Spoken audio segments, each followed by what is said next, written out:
Hello and welcome to what is the first and hopefully not the last bee swarm simulator video made by Figbert and CyberMooMooMoo. Today the question that we are going to answer is, hey Fig, how do you get so much honey? And of course, this is a legitimate question. As you can see, I have a lot of honey, 1.7 billion right now, which actually is not enough. So the first thing you have to do is you have to look at your hive and you have to say, where are my weaknesses? Ideally, you want to have red boost, blue boost, and focus at such a level that when you collect in a field, you can get those to 10x. Because when you get focus to 10x, you then get a lot of big wiggly numbers, as we will see. So the first thing I do when I get on the server is I start a standard path of destroying creatures. So here we go on our standard path around the world. We go to the honey dispenser. It's very exciting. Now, if you're a weak player, you might have to worry about bugs. I like to bop them on the head with my dipper. I have a bubble wand, as you can see. I'm currently trying to chase Figbert. So I get a quest from the brown bear. I come around here. I summon the honey storm.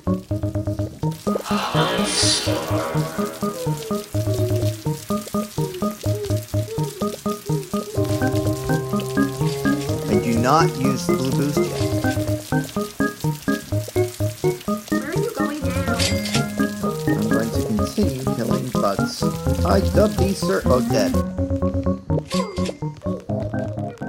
Come that you may learn.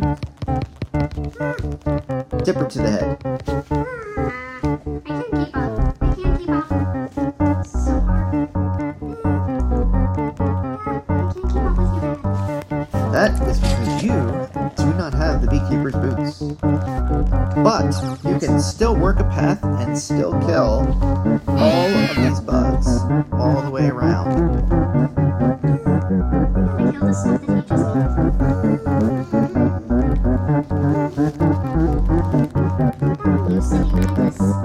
And Charlotte has once again died. Unfortunately, this time she didn't get to write a message in her web before she died. So the problem with Bee Swarm Simulator or any game of this style is that every individual task is relatively easy. But you have to grind. And you have to grind a lot. So your goal is always to grind as efficiently and effectively as possible, so that you're not wasting time in a grind. So your field boosts are your friend, because they will give you much faster pollen for any field that you're harvesting in. But they only last for a certain period of time, so of course you want your harvest to last long enough that you get lots of loads full. So you're going to spend time in your field. And in this case, I'm going to spend my time in the pumpkin patch. You're going to spend a lot of time in your field. You're going to spend a lot of time making pollen into honey. And you're going to spend time traveling between. Always when you're hunting, you want to keep these three in balance and figure out which one is costing you the most. Now, as you can see, I have deployed 3 gold sprinklers in this field in a triangle pattern. The idea here is to create a spot which I can circle around that never ever runs completely dry. So then once you join a field and you're on a field boost, you want to harvest in a circular motion. With my right thumb, I am tapping as fast as I can, and with my left thumb, I am making circles. Now, I will adjust the path of my circle to pick up certain tokens, so I'm always looking for red, blue boost, and focus. Now, you can cheat and you can use a focus token, which is a very useful thing to have. And yes, sometimes we get goo from our very favorite gummy bear, and that means that we have to collect the goo from there. Gummy bee. I always mix up my bees and my bears. So now we're done. So now we have to race straight back to the hive.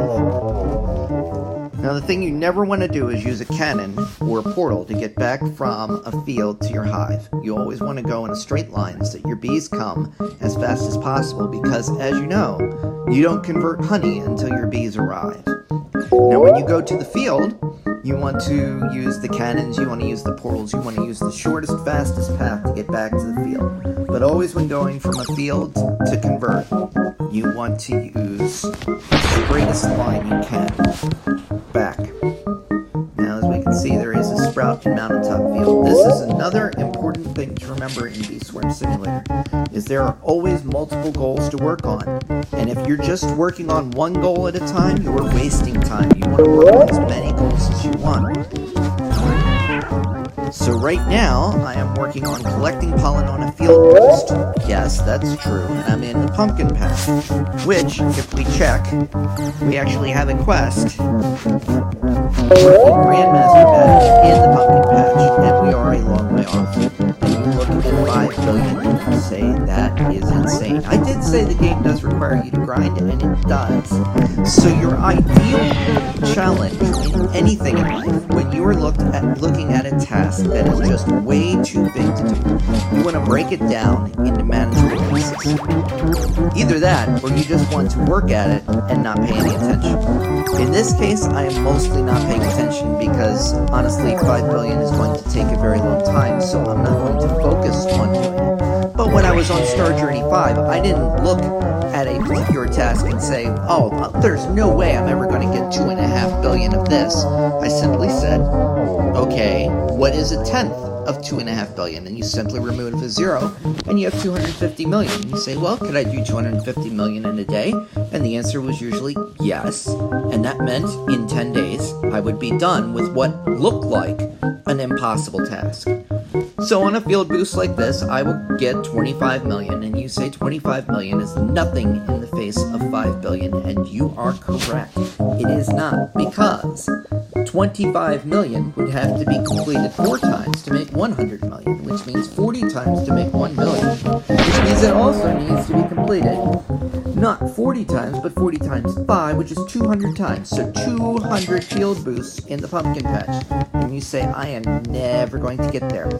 But if you get a field boost in the pumpkin patch every day, in less than a year, you will make 5 billion honey out of this field. So always look at a task and break it down. And if a tenth is too big, break it into hundreds and say, can I do 100th of this?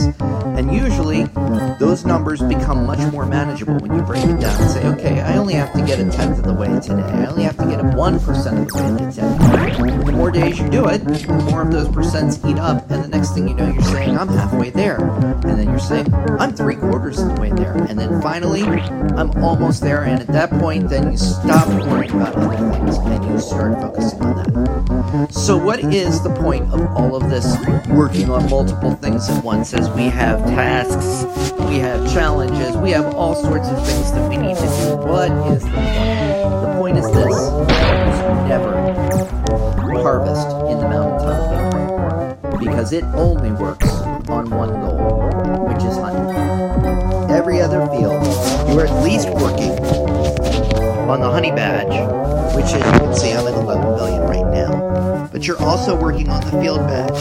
You also get to work on the ability badge. And if it's a field that gets you a lot of bugs for your bees to kill, your battle badge is going to go up as well.